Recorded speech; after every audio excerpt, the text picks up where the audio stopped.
Hello বন্ধুরা, good morning তোমাদের সবাইকে। জামাই ষষ্ঠীর অনেক অনেক শুভেচ্ছা। আজকের জামাই ষষ্ঠী, তাই আমরা জামাই ষষ্ঠীর উদ্দেশ্যে চলেছি আমি আমার বর। তো ব্যাগে অনেক কিছু ফল নিয়েছিলাম। তারপরে দোকান থেকে দেখো মিষ্টি কিনে নিলাম, আর মিষ্টির দোকানের ভিড়টা তোমাদেরকে দেখিয়ে দিলাম। আর এদিকে দেখো আমরা বাড়িতে পৌঁছেও গেছি, কারণ আমি যেখানে থাকি সেখান থেকে মায়ের বাড়ি কিছুটা দূরত্ব।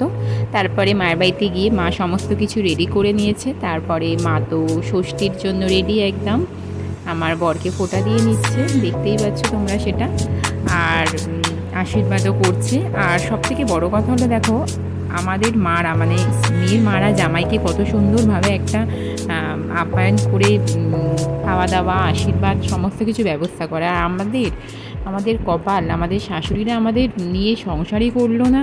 তো বৌমা ষষ্ঠী তো দূরের কথা, অনেকেই দেখেছি বৌমা ষষ্ঠীর জন্য কত রকমভাবে আয়োজন করে বৌমাকে খাওয়াচ্ছে, আর আমাদের সে কপাল আর হলো না। বৌমা ষষ্ঠী তো দূরের কথা, বৌমাকে নিয়ে সংসারই করলো না। তো যাই হোক, আমাদের কপালটা তো খারাপ, কিন্তু দেখো জামাইদের কপাল কত ভালো। একদম জামাই ষষ্ঠী, জামাই এককে সাজিয়ে গুছিয়ে খেতে দিয়ে জামাইকে একদম আশীর্বাদ করছে। যাই হোক, মা তো আমার বরকে দেখতেই পাচ্ছ যে আশীর্বাদ করে তাপ দিয়ে নিচ্ছে।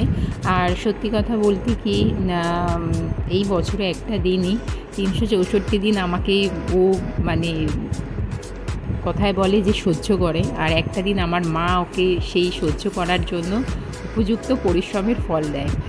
এটা হচ্ছে সত্যি কথা জামাই ষষ্ঠী। তো হয়ে গেল না 365 দিন। তো যাই হোক, পুরো পর্বটা চললো। তারপরে আমার বর খেতে শুরু করে দিয়েছে, যেহেতু অফিসে যাবে, তাড়াহুড়ো আছে, বেশি কিছু খাবে না। আর এদিকে দেখো আমি আমার দিদি সবাই মিলে, আমার জামাইবাবু ফোঁটা নিয়ে চলে গেছে, কারণ জামাইবাবু অফিসে গেছে। যা হবে রাত্রের বেলা, সকালবেলা আমাদের সেরকম কোনো আয়োজন নেই। আর আমার দিদি আমরা সবাই মিলে একসাথে আছি, খুব আনন্দ মজা মানে হয়েছে। তো যাই হোক, রাত্রিবেলা খাওয়া দাওয়াটা হবে, হয়ে তারপরে তো বাড়ি ফিরবো অবশ্যই। আর কি অবস্থায় আমরা এসেছি, যখন জামাই ষষ্ঠীর উদ্দেশ্যে এলাম, কত সেজে গুজে কত সুন্দরভাবে আমি আর আমার বর বাড়ির উদ্দেশ্যে বেরালাম। সবাই দেখবে যে হ্যাঁ জামাই আসছে, মেয়ে আসছে। আর যখন বাড়িতে ফিরবো রাত্রির 11টা 11:30, একদম দেখবে এমনভাবে ফিরবো মনে হচ্ছে না একটা কাজের লোক ফিরছে। তো সেটা দেখার জন্য তোমাদেরকে প্রথম থেকে শেষ পর্যন্ত কিন্তু দেখতে হবে যে মায়ের বাড়িতে গেলাম জামাই আর মেয়ে সেজে, মানে কত সুন্দরভাবে সেজে গুজে গেলাম। আর ফেরার সময় রাত্রির বেলা অবস্থাটা দেখবে যে আমাদের কী অবস্থা হয়ে গেছিলো। যাই হোক, এদিকে সমস্ত খাবারটা তোমাদের দেখিয়ে দিলাম। টিফিন খেয়ে তো চলে গেছিলো বর, আর এই লুচি তরকারি মিষ্টি সবই নিয়ে গেছিলো। আর এদিকে দেখো আমার মায়ের কাছের ডালিম হয়েছে, সেটাও তোমাদের সাথে আমি শেয়ার করে নিচ্ছি। ডালিম এর আগে হয়েছিল, তোমাদের সাথে আমি শেয়ার করেছিলাম, ভিডিও ছেড়েছিলাম। তো এটা তোমাদেরকে আরেকবার দেখিয়ে দিলাম যে আবার একটা ডালিম হয়েছে। তো সেই ডালিমটাও তোমাদেরকে দেখিয়ে দিলাম। ডালিমটা দেখতে পাচ্ছ একদম বেশ বড় সাইজের হয়েছে, আর দেখতে একদম টুসটুসে হয়েছে। তবু আমরা পারিনি, আর একটু কদিন যাক, তারপরে ডালিমটা পারবো। আর গাছে হয়ে আছে, সত্যি কথা বলতে কি দেখতে কিন্তু খুব সুন্দর লাগছে। যে কোনো জিনিস গাছেই কিন্তু খুব সুন্দর লাগে, আর সেটা পেরে নিলে কিন্তু ভালো লাগে না। যাই হোক, সেই জন্য দেখতেই পাচ্ছ গাছে হয়ে আছে। আর মা বললো পেরে নিতে, আমি বললাম না থাক, গাছে থাক, কদিন পরে পারবো। তো কেমন লাগছে আমাদের গাছের ডালিমটা অবশ্যই কমেন্ট বক্সে কমেন্ট করো। আর আজকে জামাই ষষ্ঠীটা তোমরা কেমন করে পালন করছো, নিশ্চয়ই এর থেকে বেশি কিছু ভালো কিছুভাবে আনন্দ করেছো আশা করছি। তো যাই হোক, এই একদম পুরো দুপুরটা বিকাল কাটিয়ে কিন্তু চলে এলাম সন্ধেবেলা একদম মাংস রেডি করছে আমার দিদি, মাংস রান্না করে নিচ্ছে। আর সেই মাংস তো রাত্রিবেলা খাওয়া হবে। আর আমি তো খাসি খাই না, তোমরা ভালো করেই জানো।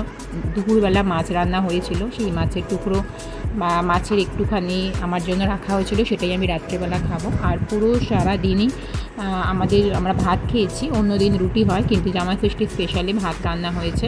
বরদের তো লুচি তরকারি দিয়ে দেওয়া হয়েছিল, দুপুরে ওরা খেয়েছে, আর রাত্রিবেলা ওরা ভাত খেয়েছে, আর আমরা দুবেলাই ভাত খেয়েছি। আর মটন রান্না হচ্ছে, মটন কষা হচ্ছে। আর আমি তো মটন খাবো না, মটন তো আমার বর, দিদি, জামাইবাবু, মা, বাবা এরাই খাবে, আর আমি তো মাছ খাবো। দেখতেই পাচ্ছ মটনটা কষা হচ্ছে, আর মটনের কালারটা দেখতে পাচ্ছ ভীষণ সুন্দর দেখতে হয়েছে। খেতে তো কেমন হয়েছে বলতে পারবো না, যারা খেয়েছে তারাই জানে। শুনছিলাম আমার বর বলছিল ভালো হয়েছে। তো যাই হোক, তোমরাও নিশ্চয়ই অনেক কিছু রান্না করেছো, তোমাদের মারা করেছে জামাই ষষ্ঠী স্পেশালে।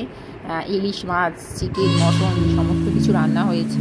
তো যাই হোক, আর আমাদের এই রান্না তোমাদেরকে শেয়ার করে দিলাম। কেমন লাগছে অবশ্যই জানিও প্লিজ বন্ধুরা, এটাই আমাদের কাছে স্পেশাল। আর আমার ভিডিওটা ভালো লাগলে কিন্তু অবশ্যই সাবস্ক্রাইব করে পাশে থাকবে। আর আমার পুরো রান্না হয়ে গেছে, রাত্রিবেলা খেতেও বসে গেছি।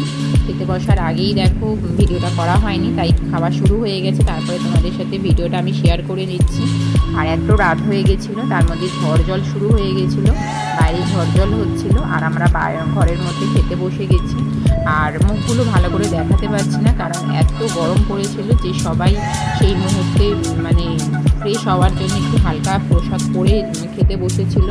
তো সেই জন্য পুরো বডি বা পুরো ভিডিওটা তোমাদেরকে দেখাতে পারছি না, শুধু খাবারগুলোই দেখাতে পারছি।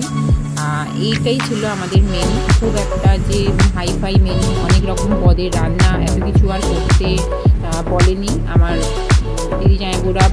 মানে জামাইবু বলেছিল অনেক কিছু, দিদি বলেছিল ভাজাভুজি এসব করার জন্য, তো ওইগুলো সবই অ্যাভয়েড করা হয়েছে গরমের জন্য। আর এদিকে দেখো রাত্রিবেলা খাওয়ার পরে আমরা আইসক্রিম খেয়ে নিয়েছি, আইসক্রিম একদম। আমি নিয়ে গেছিলাম আইসক্রিম, মিষ্টি, ফল, এগুলো নিয়ে গেছিলাম। আর অবশ্যই মায়ের হাতে, বাবার হাতে আমি টাকা দিয়েছি। কিছু জিনিস কিনে দেওয়ার থেকে টাকা দিলে অনেক কাজে লাগবে, আর আমার দিদিও তাই করেছিল। আর আমার দিদি কোল্ড ড্রিঙ্কস, মিষ্টি, কোল্ড ড্রিঙ্কস আর দই নিয়ে গেছিলো, আর আমি এখানে আইসক্রিম আর মিষ্টি নিয়ে গেছিলাম। আর তো ফল আর যাবতীয় অনেক কিছুই ছিল। তো তারপরে আইসক্রিম টাইসক্রিম খেয়ে আমরা বাড়ি ফিরছি। আর বাড়ির অবস্থা দেখো, বলেছিলাম না একটা চমক আছে, গেছি এক অবস্থায় আর ফিরছি এক অবস্থায়। দেখো কি অবস্থা আমার বরের, একদম হাফ প্যান্ট পরে গেঞ্জি পরে গেছিলো জামাই সেজে, আর আসছে দেখো বাড়িতে কি সেজে এসেছে, একদম হাফ প্যান্ট পরে বুট পরে, কেমন লাগছে দেখো। আর আমার অবস্থা তো আরও খারাপ। যাই হোক বন্ধুরা, ভিডিওটা আর বড় করবো না, আজকের মতো ভিডিওটা এখানেই শেষ করছি। টাটা, ভালো থেকো, সুস্থ থেকো, দেখা হবে নেক্সট ভিডিওতে।